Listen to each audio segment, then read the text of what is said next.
Sénégal, bonjour. Sidi Ahmed Bachir Diomaye Diakhar Faye à la une de l'Astre de Anne. Le Soleil continue en tout cas de révéler le chef de l'État à l'Afrique CEO. Forum à Abidjan, Dakar expose ses ambitions numériques. Car cela ne tient tribune continue toujours au chapitre de la participation de Sidi Ahmed Bachir Diomaye Diakhar Faye à l'Afrique CEO. Forum à Abidjan de retenir et faire retenir le paradoxe pastéfien. Paradoxe aux allures de Dup Dipi, voire de Dipi Dup ou pas. En tout cas, le régime menace Jeune Afrique, tandis que Sidi Ahmed Bachir Diomaye Diakhar Faye adoube le magazine. Voilà, bog, semble t'attendre dire, que retenir d'autres autour de cette histoire, sinon, ce que nous livre, tribune continue, comprenez, voir le président Sidi Ahmed Bachir Diomaye Diakhar Faye paradant à une tribune estampillée Jeune Afrique, alors même que son équipe avait brandi une menace de censure contre ce média. Relève-t-il donc du paradoxe pastéfien? Voilà ce que cherche à savoir, histoire de faire savoir Tribune quotidienne ce matin.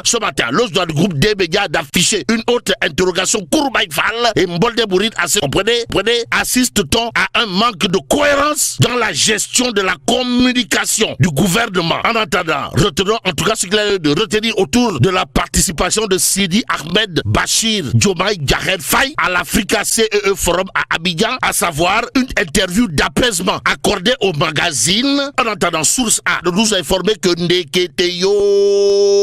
Ndeketeyo, après avoir reconnu source A TV conforme au code de la presse, le ministère de la communication rétropénale et décide de la fermer au nom de qui ou de quoi qu'il en soit. Sawai, monsieur le ministre de la communication est pris en flagrant délit de Dup, pour ne pas dire de Dipi Dup, si on en croit source A. Le journal en tout cas dédié un recours déposé contre un attentat. En tout cas, source A de renseigner lors de la publication de la liste des médias reconnus conforme au code de la presse, le ministère de la communication avait validé tous les 3 supports de Arc Édition, à savoir le quotidien Source A, le site en ligne actuscène.sn et Source A TV. Pour ce faire, les services d'Ali Oudsal avaient rangé à l'époque Source A TV dans la liste des sites en ligne, mais plusieurs mois plus tard, coup de théâtre, la tutelle saisit la direction de la surveillance des territoires tout en enjoignant une cessation immédiate d'activité. En tout cas, retenons d'après Source A de quoi dire, mais Ali Oudsal toi aussi. Après avoir reconnu Source A TV conforme au code de la presse, le ministère de la communication rétropédale et décide de la fermer.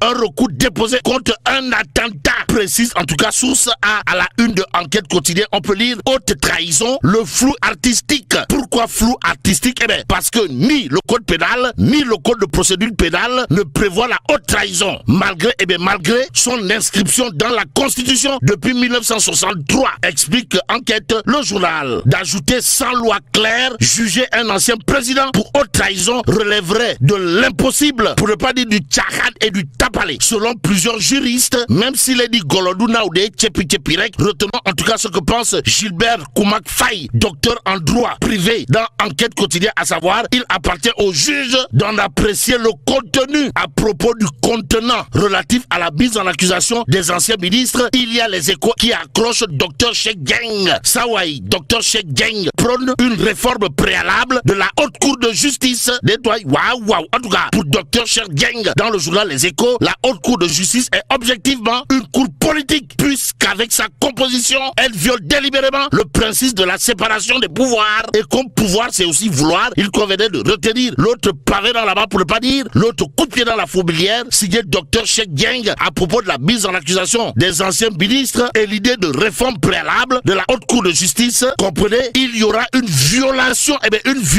des conventions internationales. Actualité nationale avec Dr Cheikh Dieng, qui dans une production intellectuelle magistrale, pour ne pas dire monumentale et même cardinale, bref cathédrale, d'expliquer toujours dans Les Échos l'exigence de crédit de la reddition des comptes, demande d'éviter une précipitation préjudiciable. En d'autres termes, éviter de confondre vitesse et précipitation à propos de la mise en accusation des anciens ministres, si on en croit Dr Cheikh Dieng du parti FEP Taoufer. Dans Les Échos, écho favorable semble renseigner ce quotidien, le journal en tout cas, de révéler que pour le Dr Cheikh Dieng du parti FEP Taoufer, de l'urgence de réformer la haute cour de justice. À propos de justice, l'évidence quotidienne semble nous renseigner que ça ne semble pas bon. Alors là, pas du tout bon, du tout. tout bon dans le Tchaya de Birima Mangara. Détoile, waouh. En tout cas, affaire Birima Mangara. L'évidence quotidienne d'afficher les dessous d'un scandale aux 10,5 milliards de francs CFA. En attendant de dire, mais Birima Mangara, toi aussi. Eh bien, retenons ce que nous livre l'évidence quotidienne, comprenez, affaire Birima Mangara. Les dessous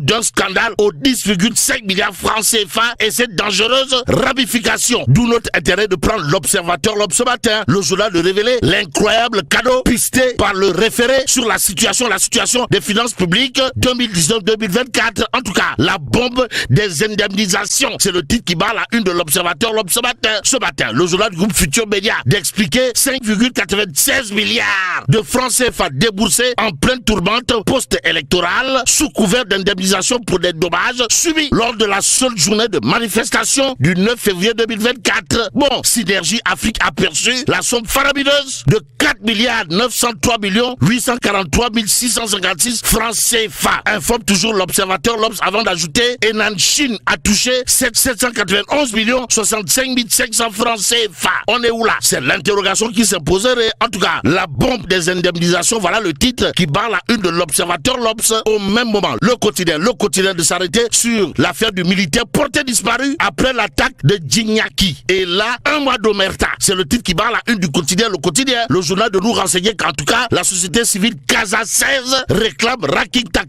et Johnny Jody. Sa libération, la libération du militaire porté disparu après l'attaque de Djignaki. Précise bien entendu le quotidien qui parle d'un mois d'omerta à ce sujet. Au sujet de l'actualité politique de l'heure, il y a Wolf Quotidien qui s'entretient avec Abdoulaye Vilane. Bon, dialogue politique, reddition des comptes, avenir du PS et entre autres sujets de l'heure. À l'heure actuelle, Vilane sans détour à la une de Wolf Quotidien ce matin, l'homme de soutenir la baisse sur le cœur que Sonko et Diomaye sont comme qui dirait des apprenants, toujours pas doués. Alors là, pas du tout doués, du tout doués. Aussi, Abdoulaye Vilane de confier l'APR, le PDS et le PS n'ont pas le droit de faire dans l'hommerie. Propos de Abdoulaye Vilane à lire dans Wolf Quotidien ce matin, il convenait de relever l'autre Punkalimamou Kourbaïfa, l'autre Ngadimamou Mbolde Bouride, signé Sawai Vilane Abdoulaye dans Wolf Quotidien, comprenez, le combat politique est fait de délices et de supplices. Qu'à cela ne tienne, Direct News à propos du dialogue national du 28 mai 2025,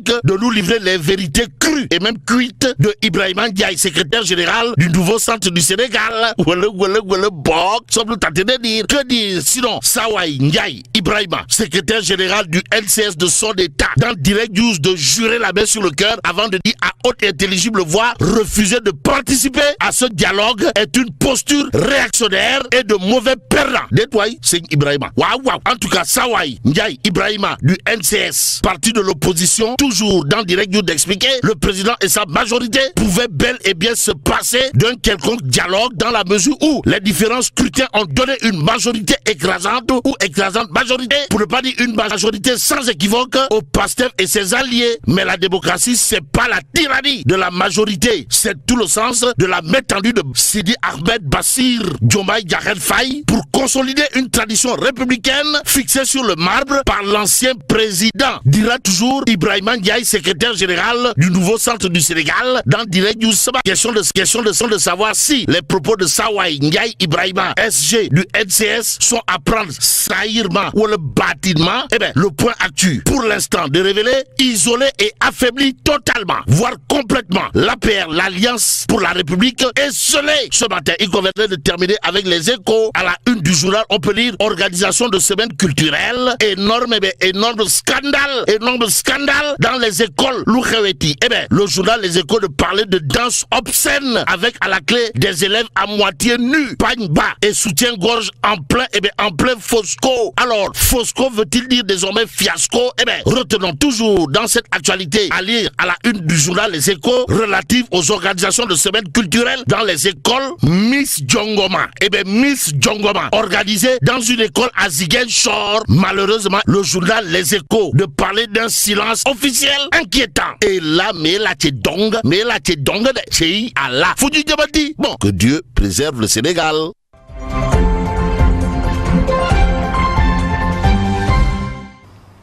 Fabrice